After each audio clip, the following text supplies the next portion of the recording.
members, the next speaker is the Honorable Raphael G.C. Trotman.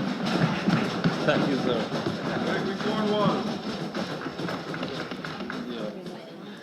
If it pleases you, sir, I rise to make my contribution to the debate of this 2017 budget under the theme Building a Diversified Green Economy, Delivering the Good Life to All Guyanese.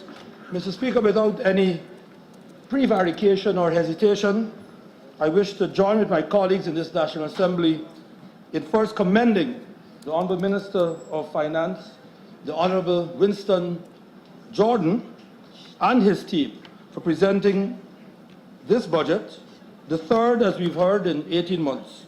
A budget, Mr. Speaker, that is designed to consolidate the gains we have made since accession to office, improve economic performance, and define a sustainable pathway to the happiness and prosperity of Guyana. Our able Minister of Finance outlined a number of strategic objectives which include, and I quote, stabilizing the macroeconomic and public finances, preparing for oil and gas production, encouraging and supporting entrepreneurship, in particular, those that involve new green technologies and processes, creating more job opportunities, increasing the focus on innovation so as to increase domestic production and boost exports, building climate-resilient infrastructure for economic expansion, and linking the coastland and hinterland, and lifting the quality of life and addressing poverty. Mr. Speaker, I smile because I recall the last speaker was numbering how many people Minister of Public, how many jobs Minister of Public Infrastructure was going to create. I believe, Mr. Speaker, he stopped at 10, but there's still 10 more than he has on a Sunday in Durban Street. So I couldn't help but smile. So, Mr. Speaker, this budget is about protecting the well-being of Guyanese through socio-economic growth and the maintenance of the environment which sustains us. This budget is presented against a backdrop of a global economic downturn, a failing and falling sugar industry, reduced demand prices for commodities such as rice, bauxite, forest products, and gold. It is in these circumstances that the efforts of the Minister of Finance and his staff, again, must be complemented. A government, Mr. Speaker, has a term of 5 years, and it is expected that during that time, there should be a corresponding number of budgets. We cannot look at one budget, which is actually just a snapshot of a period in time, and expect to be fair in its assessment without juxtaposing the budgets that have passed before, as well as looking at the plans for the future. There is a Chinese proverb that simply states a truism, which is that good medicine tastes bitter. The Minister of Finance and his staff didn't conjure up a budget to harm the country, Mr. Speaker, but to heal it.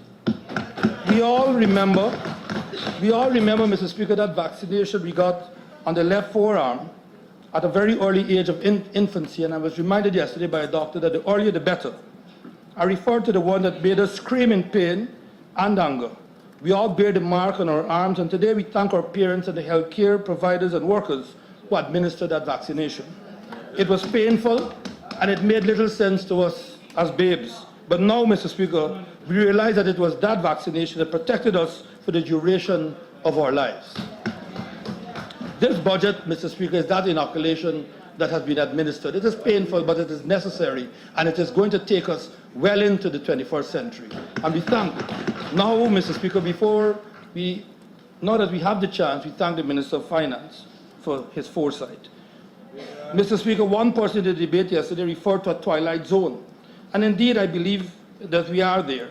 Recall that the same budget director, Mr. Speaker, and staff of the Ministry of Finance are the same ones who are advising this Minister of Finance and assisting him in the preparation of his budgets. And so, Mr. Speaker, they were good enough 2 years ago, but if we are to enter into the imaginations of some, they have suddenly sprouted devilish horns and have lost reason, Mr. Speaker. As they say, reason has taken flight. Mr. Speaker, as we prepare to enter into a new era of plenty, we have to bring some discipline to our fiscal arrangements, and the best time to do so is now. Trinidad and Tobago is a classic case in point, where some very tough measures had to be adopted this year and last year. And of course, Mr. Speaker, many of the concessions that were given were withdrawn. You didn't get your vaccination, obviously. Mr. Speaker, those concessions in Trinidad had to be given because, Mr. Speaker, it had to ensure not only the survival of the nation, but of course the viability of that nation for tomorrow. In short, Mr. Speaker, we can't put new wine into old white skins. Taking responsibility, Mr. Speaker, is not about whimpering in times of transition and uncertainty. It is about taking action and staying in motion. Mr. Speaker, my recent invitation to members of the private sector to get busy seemed to have raised the hackles of some in and outside of this House. It was only an invitation, not a command. It was an entreaty, not an instruction. We as government have a duty to prepare the nation, and we will do so to the best of our abilities, and we will be busy about the people's business. On a daily basis, Mr. Speaker, we are receiving scores of applications and proposals from abroad for activities in the extractive industry sector, and particularly in oil and gas. We would like to see more Guyanese involved, and this is why we have been hosting and facilitating seminars and workshops, and we can only invite again, as I do now, for us to be busy about the people's business. I trust that when we bring the suite of initiatives for support and implementation, that it will be forthcoming from the opposition. I remind Honourable Member Lumumba and all members of the opposition of our desire to apprise them of our activities going forward. Together, we will have to prepare the country for what is to come, as these resources are not the preserve of one, but of all. If I may, Mr. Speaker, say something about the ministry over which I've been given some responsibility in association with Minister Brooms. The Ministry of Natural Resources is continuing its expansion and diversification of the natural resources sector and has commenced a series of critical initiatives to improve management and coordination of the sector in the short, medium, and long term. The approach to the execution of these initiatives will reflect an inclusive and collaborative approach with stakeholders across all sectors. In 2016, Mr. Speaker, we underwent some significant changes when we saw the functions of environmental management delinked from the ministry and placed with the Ministry of the Presidency. And this is why we heard Honourable Member Harman so eloquently speaking about the environment and the greening of the economy. So, Mr. Speaker, it was necessary, following this change, for the ministry to revise its budget program structure to capture the existing program areas. The first program area is policy development and administration. The second is natural resources management. And the third is now petroleum management. Because as we gave up environmental management, the President remitted to us petroleum management. And so, Mr. Speaker, the work of the ministry is captured under the first program, while the regulatory work of the Guyana Geology and Mines Commission, the Guyana Gold Board, and the Guyana Forestry Commission is captured under the second program area. And a newly proposed Petroleum Commission will be established in the first quarter of 2017 and will be part of the third program area. If I may say, Mr. Speaker, just giving some highlights, given the time that is afforded, I will take us through some of what has been happening. Mr. Speaker, to support the continued development and implementation of robust policies within the natural resources sector, we have been given a generous budget, and thank you, of $779,879,000 to cover policy development and administration. With this, we intend to complete a revision of the strategic plan for the ministry. We will conclude, we have started the revision of the National Forest Policy, Mr. Speaker. This policy is in need of urgent review. An updated forest policy will mark a significant shift in emphasis from the development of the timber potential of our forests to management of the forest's multiple downstream goods and services for national benefit. We also, Mr. Speaker, are completing a revision of the national log export policy. In the interest of strategically enhancing the competitiveness of Guyana's forestry sector in 2017, the government has commenced a review of the national log export policy to develop new policies for immediate implementation. The current policy of 2009 aims at dissuading the export of logs while encouraging value-added manufacturing of forest products. It is obvious, Mr. Speaker, to everyone that this policy was honored more in the breach than in the observance. Mining.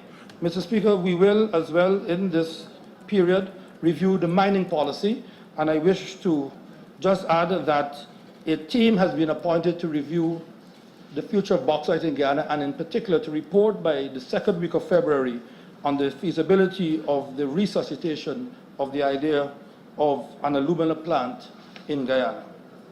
We are completing a legislative review that will span the entire sector. All of the agencies have been asked to review the laws and regulations which govern them, and we are happy to report that this exercise is 90% complete and is ready to be presented in 2017. I should, Mr. Speaker, say something about the Forest Carbon Partnership Facility, which I believe Honourable Member Sukai should be interested in. Mr. Speaker, this is a grant from the IDB that is in the sum of $3.8 million US. When we took office, it was in a moribund and lifeless, almost comatose state. I'm happy to report that with the efforts, Mr. Speaker, of the Ministry of Natural Resources, the Office of the Ministry of the Presidency, and as well the IDB Secretariat, we have managed to resuscitate the project. It has commenced, and it is going to bring benefits throughout the country, but particularly in the hinterland.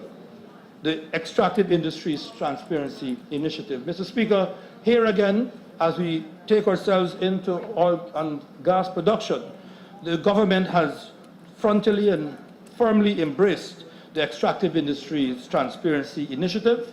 I should add that it has a companion initiative which Honourable Prime Minister was a guest speaker at, and that is the Open Government Partnership.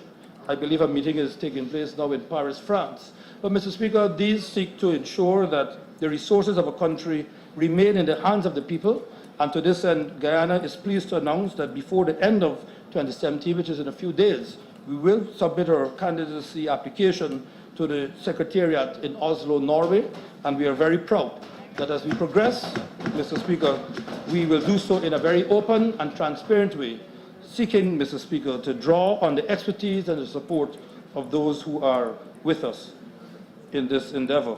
Mr. Speaker, corporate social responsibility. Much has been said in the House about this matter. And in fact, I believe it was Honourable Member Lumumba last evening who reasoned that enough was not being done. And whilst, Mr. Speaker, we would stop short of agreeing with him, we would say, however, that many efforts are afoot. And in fact, in 2017, we intend, I was about to say hope, but we intend to engage all of the companies, particularly those coming to our shores, to ensure that they are not here to just make a profit, but they're here to make a contribution to the social uplift and well-being of the people of Guyana. To that end, Mr. Speaker, we have prepared, and I'm happy to say that we have the first draft of our corporate social responsibility framework, which has been shared with all of the companies, which, Mr. Speaker, will be used as a guide. There are 4 themes which make up the work of the work to be done, and these include, Mr. Speaker, green spaces, greening communities by creating and maintaining green spaces in conjunction with the Ministry of Communities, youth development in natural resources. This is where, Mr. Speaker, we teach youth mentoring, leadership, introducing them to the natural resources sector so that they can develop an appreciation and love for it and the environment where these activities take place. Land restoration by reclaiming lands and planting new trees and ensuring that there's agriculture within the forest. And lastly, a green business development fund, which will hopefully see at least 15 young Guyanese receiving $3 million per annum to encourage them with their projects which are innovative and which tend to be green. So, Mr. Speaker, this is what we are doing. I should mention as well, Mr. Speaker, compliance. It is well known that we have initiated a process of establishing a corps of wardens to service the sector. These wardens, Mr. Speaker, will police the natural resources sector, moving between the Ministry of Presidency, that is the environment, wildlife, or national parks, as well as looking into matters of violations of the forestry laws, mining laws, and any other law which, Mr. Speaker, may come up where there's a violation. They will receive training from the police force and will be housed in the interior. And again, we wish to thank the Ministry of Finance and the Minister, because provision has been made for us to be able to mobilize, and as well, we will be deploying, Mr. Speaker, drones to aid the work of this team. Mr. Speaker, forestry. Forestry, Mr. Speaker, continues to be an issue. We have listened to the Minister of Finance. Forestry did not do as well as we had intended this year. However, Mr. Speaker, we believe that we are well poised to improve our fortunes in 2017. In 2016, we saw the global timber market face serious challenges in maintaining the previously high level of demand and pricing for timber, as was the case in 2015. Concurrently, Mr. Speaker, several large forest concessions have reverted to the state, some by default and some deliberately we've had to intervene. Mr. Speaker, for reasons including expiration, as I've said, and non-renewal, and action taken against some of these concessionaires who, Mr. Speaker, have failed to abide by investment agreements. For areas remaining in the allocation system, there is an overall trend of low levels of productivity from concessions, especially some of the larger ones. There are also some concessions that have shown low or insufficient production for the past 5 years, and we are working with them to increase production. And so, Mr. Speaker, I'm happy to report that despite the challenges faced, this year we are expected to have harvested 320,000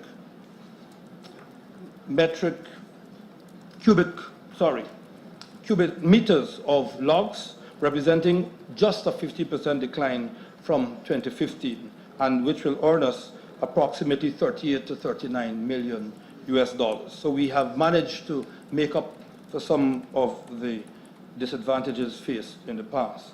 Green Heart. Mr. Speaker, the Minister of Business, the Vice President with responsibility for foreign affairs, have all been engaged to ensure that the ban which was mysteriously placed on Green Heart just about the few days before the last government demitted office, that ban, Mr. Speaker, is lifted, and we are prepared to travel in conjunction with the private sector and members of the Forest Products Association to London early next year to have that lifted. In terms of forest allocation, Mr. Speaker, we are in the process of making preparations to issue expressions of interest for the forest allocations which had been surrendered by Barama. We have already received several expressions of interest, and we wish to formalize that process so that by the first quarter of 2017, we will see renewed and, in fact, enhanced activity in our forests. Mr. Speaker, with your permission, I'd like to quickly turn to gold. Mr. Speaker, we were set a target by the Minister of Finance in his budget of January of 550,000 ounces. I'm pleased to report that as of today's date, we have not only surpassed that target, but we have shattered it. Gold, Mr. Speaker, gold declaration as of today stands at 641,000. 641,688 ounces. This is a remarkable achievement for our country, the highest gold declaration ever in our history. Small and medium scale miners, Mr. Speaker, delivered 188,000 ounces. Ghana Goldfields and Troy Resources delivered 236,000 and 67,244,000 ounces respectively. This means that the small and medium scale miners delivered close to 70% of the total, and today I pause to congratulate them on behalf of His Excellency President David Granger, and to assure them that the APNU and AFC government will never abandon nor undermine them and their efforts. Mr. Speaker, we understand their concerns and will be meeting very soon to discuss the way forward, and one that is fair and beneficial to all concerned. I would be remiss, Mr. Speaker, if I were not to pause and mention that this declaration or these declarations would not stand alone were it not for the supervision of the staff of the GGMC. I believe some of them may be here, and so I wish to single them out and to thank them for their stewardship. Mr. Speaker, the going is not always easy at the GGMC, and the relations between the ministry and the GGMC are not always the best, but I think they understand that a higher standard is expected, and I'm pleased to say that they have risen to that standard, and we wish, Mr. Speaker, to congratulate them. This year, Mr. Speaker, the budget presentation, as I have heard from the Minister of Finance, the target is 694,000 ounces. It is a difficult but not impossible target to reach. And so, Mr. Speaker, as I reminded an audience recently, we are a resilient people. I believe it was said earlier by Minister Nicolette Henry. We are a resilient people, and we must have a can-do attitude. And so it may be difficult, but Mr. Speaker, I am committing to the Minister of Finance that we will make this target, not because he has asked, but because, more importantly, the people need us to produce. So, Mr. Speaker, just to take us through some activities that are coming. And for those, Mr. Speaker, before I go into some other activities, just to report that diamonds, as of the end of October, we had declared, again, a record 109,651 metric carats of diamonds, earning for the government of Guyana $73,277,000 in fees and royalties. And permit me, please, to revert to gold, to say that the